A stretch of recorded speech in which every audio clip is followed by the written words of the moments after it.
Christ return. Sino po dito gusto maging banal? Amen. Although may struggle, although punong-puno ng kasalanan, punong-puno ng tukso sa mundong ito, paano po ba natin ito makakamit ang kabanalan? Amen? Kasi hindi naman po tayo, hindi naman po inutos ng Diyos na hindi mo po inutos ng Diyos, kundi kailangan tayo po ay inutos po ng Diyos na tayo po yung magkaroon ng holiness kasi meron naman po talagang solusyon. Kaya ulit sabihin mo sa katabi yung may solusyon. May solusyon. Ano po yung solusyon na to? Una, positional holiness. God made you holy, the price Jesus paid. Are you ready given? Are you ready done? Are you ready accomplished? So, ibig sabihin niya, positional holiness, kaya tayo ngayon ay banal dahil may nagbayad. Amen? Kaya ka ngayon may holiness, meron Diyos na nag-alay ng kanyang buhay. May nagbayad. Faith na. Amen? Palitin po nga natin yung about salvation. Di ba po? Nakamit natin ang kaligtasan dahil binayaran na tayo ng ating banal ng ating Panginoong Hesukristo. Amen? Kasama po kasi ang kaligtasan na ibinigay sa atin ng Diyos, ikaw ay sa paningin ng Diyos ay banal. Once na ikaw ay binigyan na ng kaligtasan ng Diyos, tingin na rin ng Diyos sa iyo ay banal. Bakit? Kasi binigyan ka na niya ng kabanalan. Binigyan ka na ng kaligtasan. Hindi niya iaalay ang kanyang buhay sa krus para tayo ay hindi mamuhay sa kabanalan. Bakit binayaran ng ating Panginoon Jesus? Paano po ba ito binayaran ng Diyos? Binayaran ng Diyos, binayaran ng ating Panginoon sa pamamagitan ng dugo ng ating Panginoong Hesukristo. Sabi nga po sa Hebreo, chapter 10, verse 10, at dahil sinunod niya ang kalooban ng Diyos, tayo ay ginawang banal ni Jesus, ginawang banal ni Hesukristo sa pamamagitan ng minsanang paghahandog ng kanyang sarili at iyon ay sapat na. So, niloob ng Diyos na tayo ay maging banal. Tama po? Niloob para ikaw ay makalakad sa kabanalan. Tama po? Niloob ng Diyos na tayo ay maging banal para makalakad sa kabanalan. So, dapat maunawaan mo na merong nagbayad ng kabanalan na meron ka ngayon. Amen? Walang iba kundi ang ating Panginoong Hesukristo. Siya yung nagbayad. Amen? Sa pamamagitan ng kanyang dugo na inalay niya para sa atin. Maunawaan mo kapatid, sa mundong ito ay punong-puno ng tukso. Sa mundong ito, punong-puno ng kadayaan. So sa mundong ito, kapag tayo po ay sa mundong ito ay nakaisa natin ang mundong ito, ibig sabihin niyan, yung binigay sa iyo ng holiness ng ating Panginoong Jesus ay nawawala. Kaya sabi nga, di ba, dapat hindi tayo makaisa sa kabunduhang ito. Kasi ang holiness na ibinigay ng Diyos sa atin ay dapat napapanatili natin. Amen? Kasi merong nagbayad, may nag-alay, may nagbigay ng kanyang buhay sa pamamagitan na tayo ay binigyan ng kabanalan sa pamamagitan ng dugo ng ating Panginoong Kristo. Sabi po dito, holiness begin not with you, but Jesus. Holiness begins not with you, but Jesus. Amen? Hindi nagsimula o hindi sa gagawin mo. Hindi nagsisimula sa gagawin mo o sa gagawin mo pa. Kasi kung tinignan natin, ang ginawa po natin, di ba, mahirap talaga. Kung titignan po natin, mahirap talaga makakuha ng kabanalan. Tama po? Amen. Pero nagsimula ang kabanalan natin dahil merong nagbayad. Ang nagbayad po yan, walang iba kundi ang ating Panginoong Hesukristo. So, alam niyo po, kumbaga, may nagbayad na po may nagbayad na po sa atin, kaya tayo ay nagkaroon ng kabanalan. So, nagsimula ang kabanalan natin dahil meron Diyos na nagbayad po sa atin. So, wala pong iba kundi uulitin ko po ang ating Panginoong Hesus sa pamamagitan po ng kanyang dugo, kaya tayo ay naging banal. Amen? Ito yung kaunawaan na kailangan sa pagiging banal po natin. Alam niyo po yung sinasabi po dyan sa positional, isinuot na sa atin. Ibang mo nga ulit yung picture sa una. Yan, sa una. Diba? Nakita niyo po yan? Ito yung dapat maunawaan natin. Isinuot sa atin yung pagiging banal. Ibinigay sa atin, once na tayo po ay niligtas ng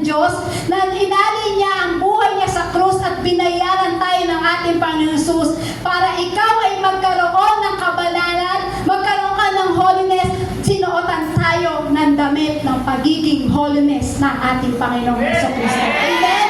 Libre na ibinigay sa atin ng Diyos yan. Amen? Binigay ng Diyos ang pagiging banal. Sabi niya, are you ready given? Are you ready done? Are you ready accomplished? Nang ikaw ay binigyan ng kabanalan ng Diyos, sinuot sa iyo ang kabanalan. Amen? Amen? Are you ready given? Binigay na. Are you ready done? Lahat ibinigay sa atin ng Diyos. Di ba? Sabi nga po ni Pablo, mahirap mang gawin. Dahil sabi niya, hindi ko maintindihan kung ano ang meron sa aking sarili.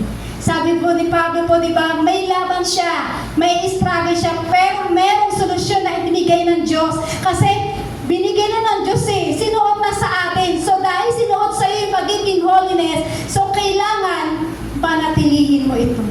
Amen? Sabi nga po doon kanina sa topic po ni Pastor po doon sa mga tarim, ang topic po si Pastor doon about sa tayo ikakasal kay Jesus.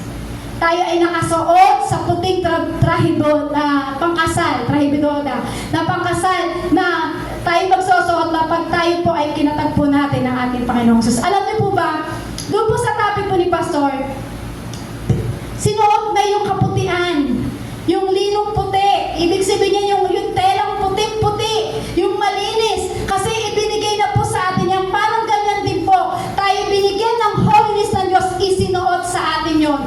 Dahil sinuot sa iyo ng Diyos, kailangan mo yung panatilihin, kapatid. Amen? Mahirap mang gawin, pero kailangan mong panatilihin kasi meron Diyos na nagbayad para sa iyo. Para ikaw ay magkaroon ng kabanalan sa buhay mo. Amen? Sarap nito, mahirap ang gawin na magkaroon tayo ng holiness kasi alam natin na tayo ay nasa laman pa.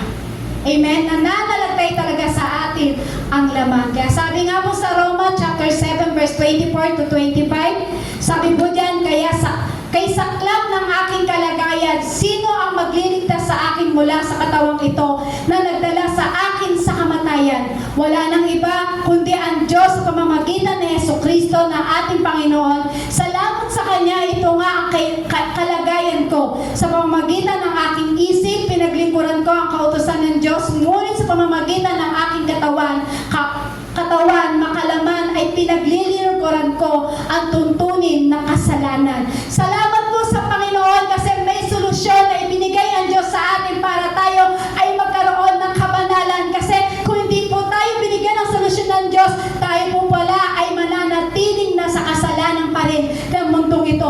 Tayo po ay naging banal dahil binayaran ka ng ating Panginoong Jesucristo. Amen? Sabihin mo sa katabi mo, kaya ka pala nagkaroon ng kabanalan. Dahil may nagbayad. Sino yung nagbayad? Jesus!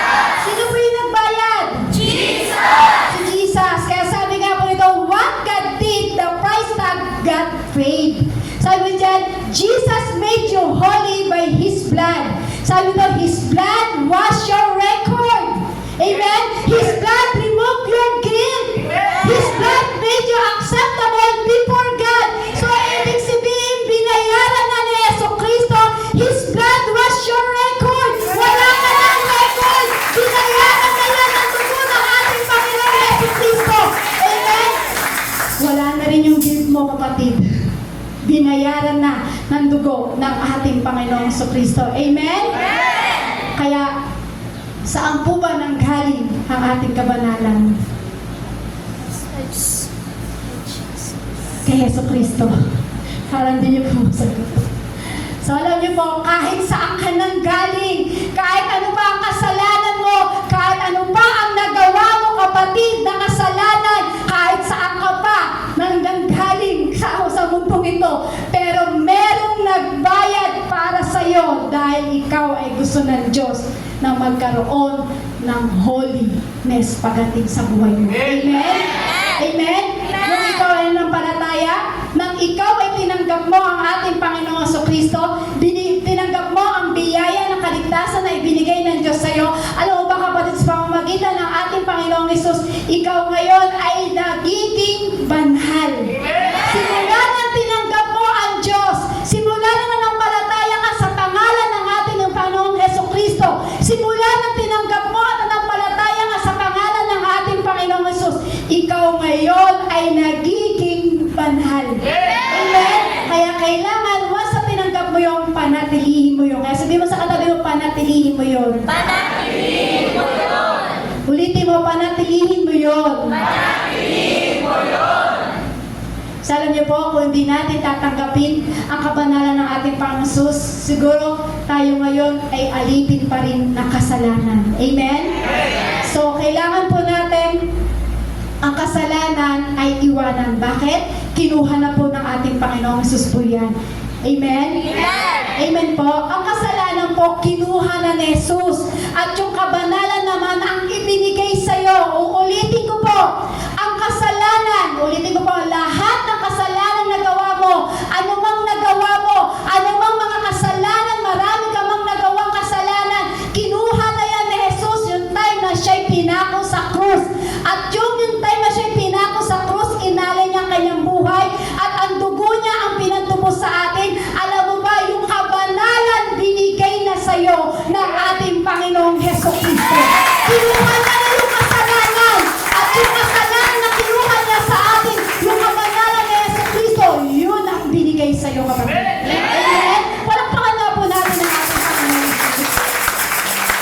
I-imagine niyo po yun, tayo ay napakarumi, tayo ay makasalanan.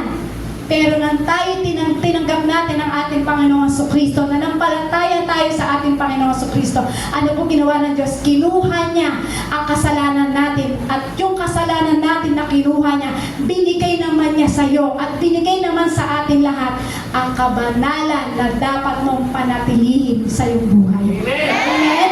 Kaya sa pamamagitan dugo ng ating Panginoong Jesus, lahat tayo, lahat ng record mo, burado na. Amen? Amen po? Sa pamamagitan ng dugo ng ating Panginoong Jesucristo, lahat ng record mo, burado na yan. Amen? Lahat ng gift mo, tanggal na yan. Yung mga bagay na ginagawa mong kasalanan, pinatawad na yan ng ating Panginoong Jesucristo. Amen? Amen po? Kasi meron Diyos na kinuha ang kasalanan ng isang tao at tapos meron Diyos ang kanyang kabanalan ay binigay para sa taong makasalanan. Bakit? Tayo po ay iniligtas na at tayo po'y pinili na ng ating Panginoong Jesus. Sabi dito, you are holy because Jesus saved you, Jesus forgave you, Jesus changed your heart, Jesus filled with you the Holy Spirit. Amen? Isinuot na sa'yo. Lahat na isinuot sa'yo ng Lord kasi binayaran niya na. Jesus saved you. Jesus forgave you. Jesus changed your heart. Pati ang iyong puso, pinalitan na pala ng Diyos. Amen? Jesus filled you with the Holy Spirit. Meron ka ng Holy Spirit na nanalagtay sa puso mo. Amen? Palakpakan nga po natin hindi ang napakasarap palakpakan ang ating Panginoon sapagkat imagine niyo po yun, tayo makasalanan. Kasalanan natin, kinuha niya. Pero tapos ang binalik niya sa atin, ibinigay naman niya ang kabanalan para sa atin. Sino tayo para bigyan ng kabanalan ng Diyos? Isa po tayong marumi. Lahat po tayong marumi. Walang naging perfect pagdating sa paningin ng ating Diyos. Sabi nga, kahit isa, walang naging malinis sa paningin ng Diyos. So, imagine po, napakaswerte natin. Isa tayong marumi pero sinuotan tayo ng holiness ng ating Panginoong Jesucristo. Amen? Amen po? So, alam niyo po, ang pagiging banal, kailangan panatilihin po natin yan. So, kailangan natin, ano man yung gagawin mo, ano man yung gagawin mo pa, kailangan isipin mo, nasa holiness ba itong gagawin ko? Naging banal tayo dahil ginawa tayo ng Diyos sa pamamagitan ng ating Panginoon. Tayo po niligtas tayo ng ating Panginoon. Kaya bakit tayo nagkaroon ng kabanalan? Now, tayo naman po, may kailangan din po tayong gawin. Kung si Kristo, inalay niya kanyang buhay, nagpapako sa krus, ang dugo niya ang nagtubos sa atin, kinuha niya ang ating kasalanan at binigyan niya tayo ng kabanalan. So tayo naman po, may kailangan din po tayong gawin. Ano po kaya yung kailangan natin gawin upang yung kabanalan dapat matanggap natin ito at dapat manatili ito sa atin? Amen? Manatili ito sa atin. Tinanggap mo ang kabanalan, kailangan manatili ito sa atin. Meron kang dapat gawin, kapatid. Sabi mo sa katabi, meron kang dapat gawin. Ano po tawag dyan? Sabi dyan, progressive holiness.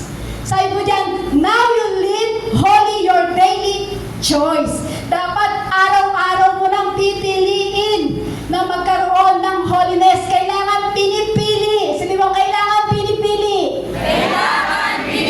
Kailangan pinipili dahil banal ka na. Pili mong maging banal araw-araw. Amen?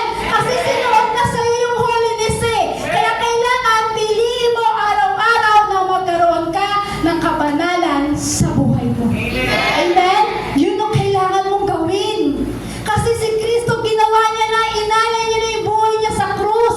So yun ang ginawa ng Diyos para tayo ay magkaroon ng holiness. Kinuha niya yung ating kasalanan, binigay niya yung kanyang kabanalan. So bilang tayo ay binigyan niya ng kabanalan, meron tayong dapat gawin. Araw-araw mong piliin na magkaroon ka ng holiness sa buhay mo. Amen? Sabi nga po sa Hebrews chapter 10 verse 14, sa makatuwid, sa pamamagitan lamang ng isang paghahandog ay kanyang ginagawang ganap magpakailanman ang mga nililinisang Diyos. Kulang po ng A. So, ibig sabihin kailanman mga nililinisan ng Diyos. So, ginawa doon po tayong ganap magpakailanman ng ating Panginoong Kristo. So, ngayon, nakikita sa iyo ng Diyos ngayon, hindi ang kasalanan mo. Sino po dito man nagsasabi na ang nakikita na ng Diyos sa kanya ay kasalanan niya? Hindi po, di ba? So, ang hindi po, ngayon po, nakikita ng Diyos sa atin ngayon ay hindi yung ating kasalanan. Ang nakikita ngayon ng Diyos sa atin dahil pinanatili natin yung ating holiness at tayo po yung pinipili natin araw-araw na magkaroon tayo ng holiness. Alam niyo po ba kung ano nakikita sa atin ng Diyos? Ano nakikita sa iyo ng Diyos? Yung ano nakikita sa iyo ng ating Panginoong Hesus? Kung ano yung nasa sa iyo? Alam niyo po ba ang nakikita po sa atin ng Diyos? Nakikita niya hindi yung kasalanan mo. Ang nakikita ng ating Diyos Ama, yung dugo na inalay ni Jesucristo para ikaw ay magkaroon ng kabanalan. Amen? Amen po? Nakikita ng Diyos ang Diyos sa iyo, ng ating Panginoong sa iyo, hindi yung mga kasalanan eh. Hindi titignan ng langit yung kasalanan.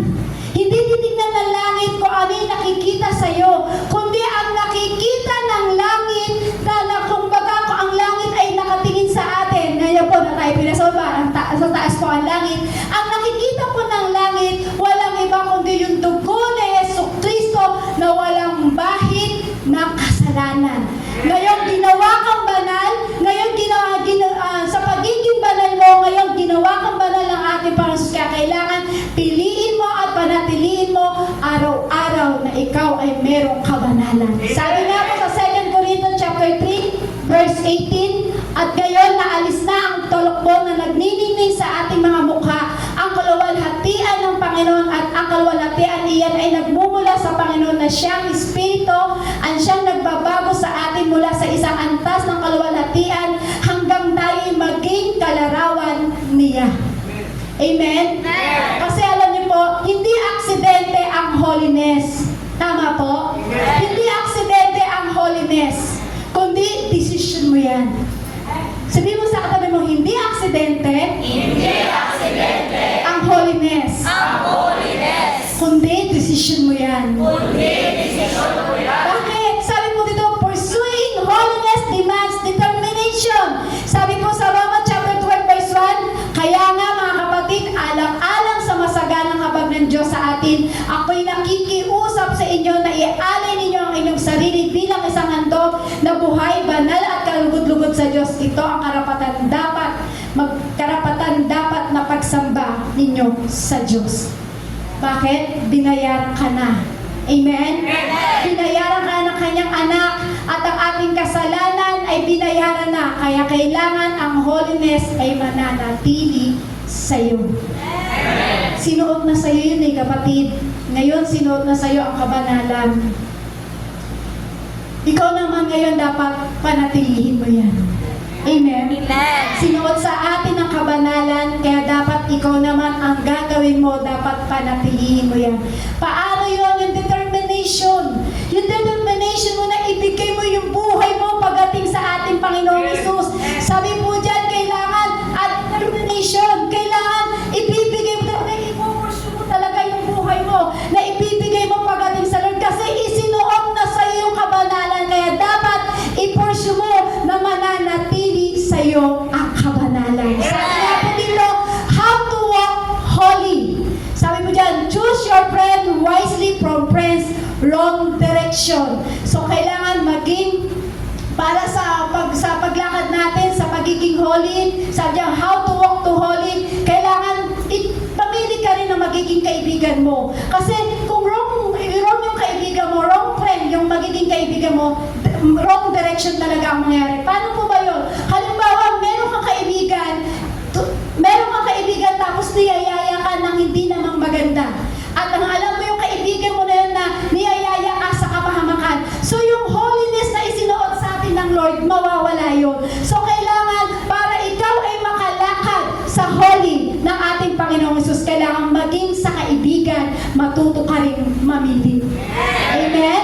Sabi po dyan, God your purity, what you watch become what you want. Sabi po dyan, kailangan maging bantayan din po natin, magiging purity natin. Kasi sa mga bagay na napapanood po natin, nawawala yung purity po natin. Amen? So, kailangan habang tayo lumalakad sa holy ng ating Panginoong Hesus, dapat binabantayan din po natin yung pagiging purity po natin. Sumunod, protect your heart, don't let bitterness live inside you. So, kailangan daw po para tayo ay patuloy na makalakad sa holy ng ating Panginoong Hesus, maging yung ating puso dapat pinoprotektahan natin. Kasi ang laman daw ng puso ng mga tao ay puro bitterness. Sino po dito yung bitter? Yan. Sabi po dyan, so kailangan para tayo ay magpatuloy sa paglalakad sa holy ng ating Panginoong Hesus, dapat pinoprotektahan din natin ang ating puso. Hindi yung puro bitter, hindi yung puro galit, hindi puro sama ng loob, kasi kailangan natin. Kasi kapag puro sama ng loob, puro bitter yung laman ng iyong puso, nawawala ka sa paglakad mo, sa pagiging holiness mo pagdating sa ating Panginoon. Amen? Sumunod po dyan, obey God even when hard obedience through worship. Kailangan mag-obey daw po tayo para kailangan, sabi po dyan, para daw po tayo ay makalakad sa holy ng ating Panginoong Hesus. Kailangan lagi dapat through worship, dapat obedience tayo sa Lord. Amen? Obedience daw po tayo dapat sa pamamagitan din po ng pag-worship natin sa Lord. Sumunod, sabi po dyan, para daw po tayo ay makalakad sa holy ng ating Panginoong Hesus. Sabi po dito, say no to sin. Sabihin mo, say no to sin. Say no to sin. And yes to Jesus' holiness, shine the most in darkness. Para ikaw daw pala ay makalakad na patuloy sa holy ng ating Panginoong Hesus. Sasabihin mo, say no to sin. And yes, Jesus' holiness, shine the most in darkness. Para tayo po pala ay makalakad sa holy ng ating Panginoong Hesus. Sasabihin mo sa sin, say no to sin. Amen? And yes to Jesus' holiness, shine in the most in darkness.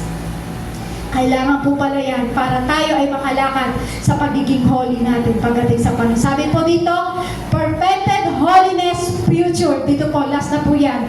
Sa perfected holiness future. Sabi po sa 1 John chapter 3 verse 2, mga minamahal, mga anak na tayo ng Diyos, ngayon, ngunit hindi pa nahayag ang magiging kalagayan natin, ngunit alam natin sa pagdating ni Kristo, tayo magiging katulad niya sapagkat makikita natin kung sino talaga siya.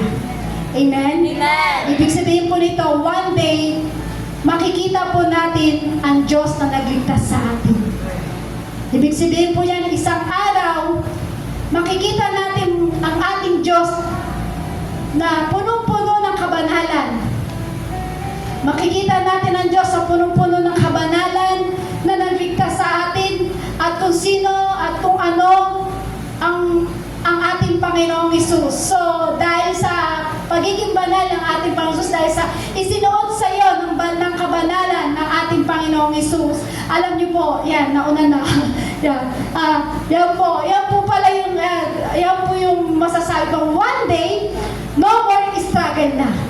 Amen? Isang araw, wala nang pagsubok, wala nang struggle, wala nang kaguluhan, kasi makikita na natin siya. Bakit? Kasi pinanatili mo ang kabanalan na ibinigay ng Diyos sa'yo. Sunod, no more temptation, wala na. Isang araw, wala na yung temptation niya kasi pinipilit mo panatilihin yung holiness na ibinigay ng Diyos sa'yo. No more brokenness, no more old sin, wala na yung dating pagkatao mo, binago ka na. Yun na, nainuhan ng Diyos ang iyong kasalanan at ibinigay sa'yo ang kabanalan ng Diyos. Wala ka na sa dati mong pagkatao. Binago ka na ng ating Panginoong Hesukristo. No more sin, wala na ang kasalanan, burado na lahat. Lahat ng kasalanan ay wala na. Isang araw, wala na ang kasalanan. Amen? Sumunod, God Himself, it will perfect your holiness. Isang araw, magiging perfect ang ating holiness.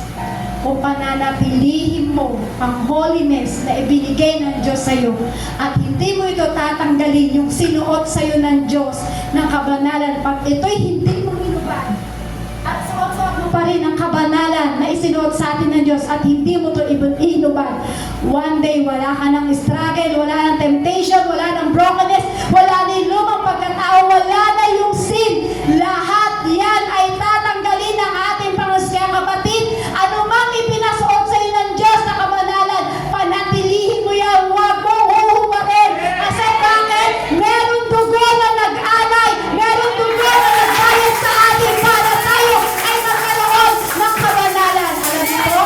Kaya kung bakit ko po tinapit po itong holiness na to, kasi sa panahon po natin, sa generation po natin ngayon, sobra ang mga tao sa kahalayan. Sobra po. Tignan mo, magbukas ka ng Facebook, ng TV, kahit ano pang gawin mo, sobra na po ang mga tao na namumuhay sa kahalayan. Pero alam niyo po, bilang ikaw na tinanggap mo tagapagligtas si Jesucristo, bilang ikaw tinanggap mo ang holiness na ibinigay ng Diyos sa iyo, isa lang po ang pinapasabi sa atin ng ating Panginoong Hesus. Huwag na huwag mong huhubarin ang holiness na ibinigay ng Diyos sa iyo. Panatilihin mo itong suotin. Panatilihin mo suotin ang kabanalan ng Diyos sapagkat ang mundong ito ay madaya. Amen? Huwag na huwag mong tatanggalin. Sabihin mo sa kanila, huwag mong hubarin ang holiness na ibinigay ng Diyos sa iyo. Hubarin ang holiness na binigay ng Diyos sa iyo. Amen? Diba? Sabi niyo nga po, huwag mong tatanggalin ang holiness ng Diyos sa iyo. Parang wala pong tayo. Alam niyo po, ang holiness ng Lord, kailangan ganado tayo. Kasi yan yung kabanalan eh.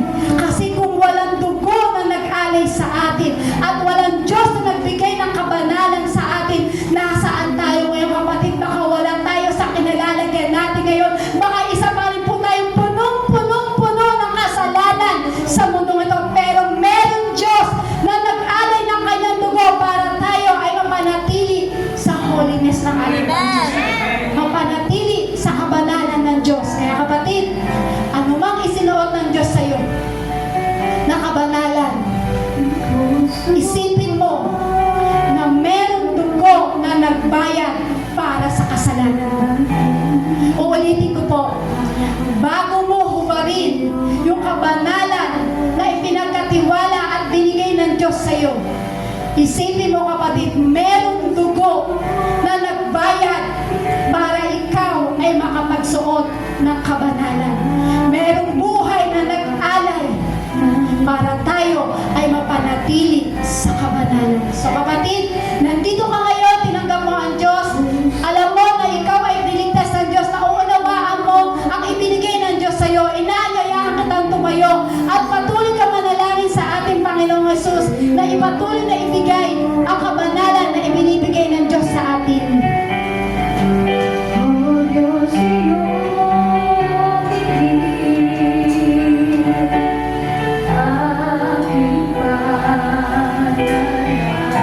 Kausapin mo ang Diyos ngayon sa oras na ito. Yung tinanggap mo siya, naunawaan mo na meron Diyos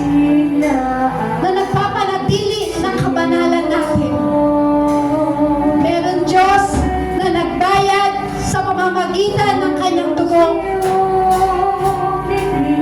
Meron Diyos na binayaran niya ang iyong kasalanan at ang ibinigay ng Diyos na yun sa iyo ay ang kabanalan. So kapatid, nang tinanggap mo sa Yesu Kristo, yun ang palataya ka kay Yesu Kristo, yun ang isinuot sa iyo ng kabanalan ng Diyos. Yun ang wag na wag mong tatanggalin. Yun yung wag na wag mong huhubarin. Sapagkat bago mo hubarin yan, kung maiisip mo na hubarin yan, isipin mo at maunawaan mo na merong dugo na nagbayad para sa iyo. Sige tayo pinanalangin sa ating Panginoong Hesus. Pasalamatan mo ang Diyos kung bakit ka nananatili ngayon sa Kanya.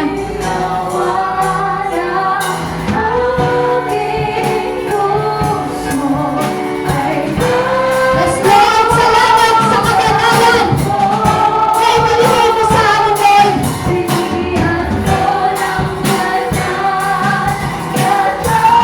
Dati ang pinupuno namin, Lord. Pinupuno kami ng kasalanan. Napakarumi ng aming isip. Napakarumi ng aming puso. Napakarumi ng aming pagkatao. Naunawaan namin, Jesus, sa oras na ito, na meron dugo na nagbayad sa amin para kami ay masuotan ng kabanalan na nagmumula sa iyo, Panginoon. Salamat sa iyo, Panginoon Yesu Cristo. Salamat sa iyo, Lord.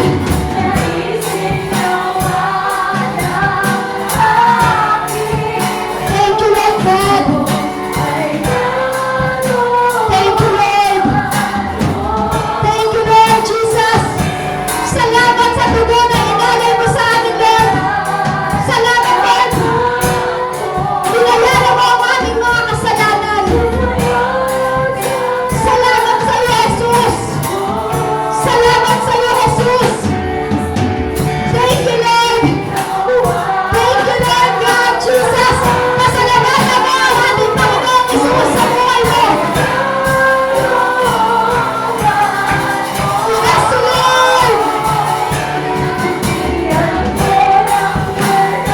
Bigyan mo kami ng banal na araw, Panginoong Jesus. Salamat sa iyo, Lord. Salamat sa iyo, Jesus.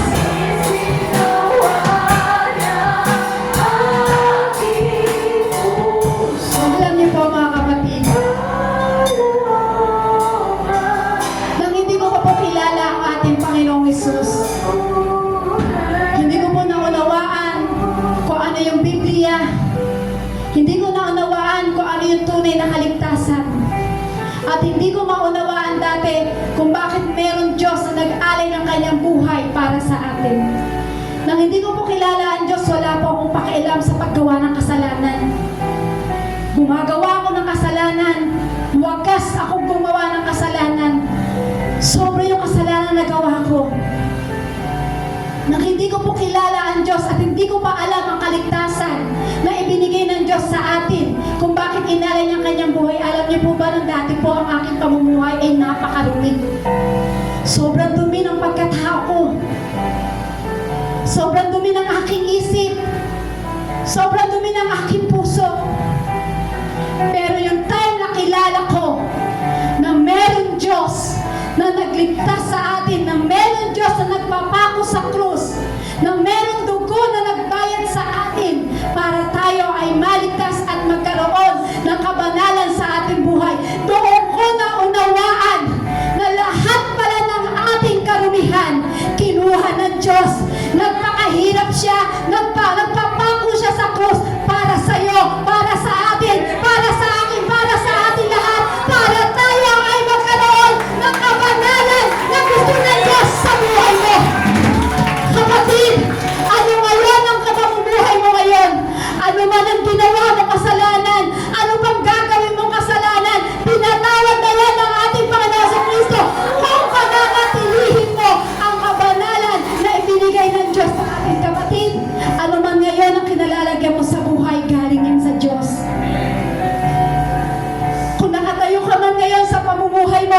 yan sa Diyos. Pasalamatan mo ang ating Panginoon sapagkat meron dugo nagbayad para sa iyo, kapatid. Hallelujah, Lord God Jesus! Thank you, Lord! Thank you, Lord! Thank you, Lord Jesus! Lahat ng aming kasalanan, Lord, pinarawan mo! Lahat ng aming kasalanan, pinay mo yan, Lord! Salamat sa iyo, Panginoon Jesus! Kaya ang panatilihin namin, Lord, ang kabanalan na nagmumula sa iyo.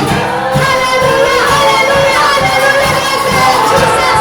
Thank you, Lord! Pasalamatan mo ang Diyos sa buhay mo! Yes, Lord! Hallelujah, Lord Jesus! Salamat sa dugo ng bayad sa aming kasalanan! Thank you, Lord! Thank you, Lord! Thank you, Lord Jesus! Yes, Lord! Sige! Magpasalamat ka sa ating Panginoon Jesus! Pasalamatan mo ang ating Panginoon! Yes, Lord! Salamat sa iyo, Lord! Sa gitna ng aming karumihan, Lord, pinili mo kami maging banal. Salamat sa iyo, Jesus! Salamat, Jesus! Thank you, Lord! Thank you, Lord Jesus! Salamat sa iyo, Lord! Sa kabila ng sobrang karumihan namin, Lord, pinili mo pa rin kami panatilihing banal, Panginoon. Salamat sa iyo, Lord. Salamat sa iyo, Lord, sa kabutihan mo, Lord. Grabe ka kung umibig sa mga anak mo, Lord. Ulitin ko po, ito po yung gusto ko tumatak sa inyo at ito po yung salita na to ang iiwanan ko po at tumatak sa iyong puso.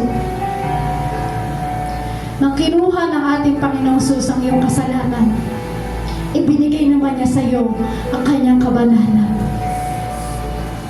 Mga kapatid, isinuot sa atin yung kabanalan. Panatilihin mo yan. Huwag na huwag mong huhubarin yung isinuot na kabanalan ng Diyos sa iyo.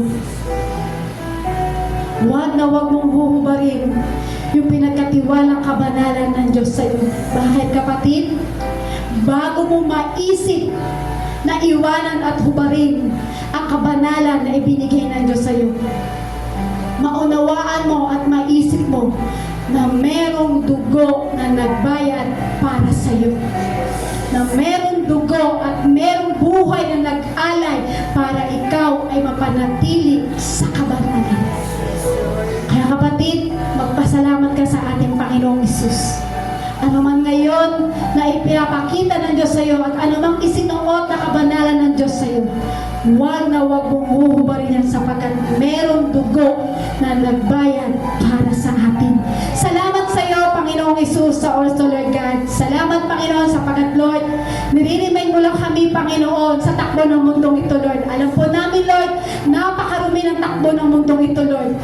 Lord, lumabas man kami ng aming tahanan, Lord. Makinig man kami ng mga radyo, Lord. Manood man kami ng TV, Lord. Alam namin, Lord, sobrang napakarumi ng mundo, Lord. Pero God, salamat sa iyo, Panginoong Hesus, sapagkat, Lord, patuloy mo kaming nire-remind para kami, Lord, ay hindi maagaw ng mundong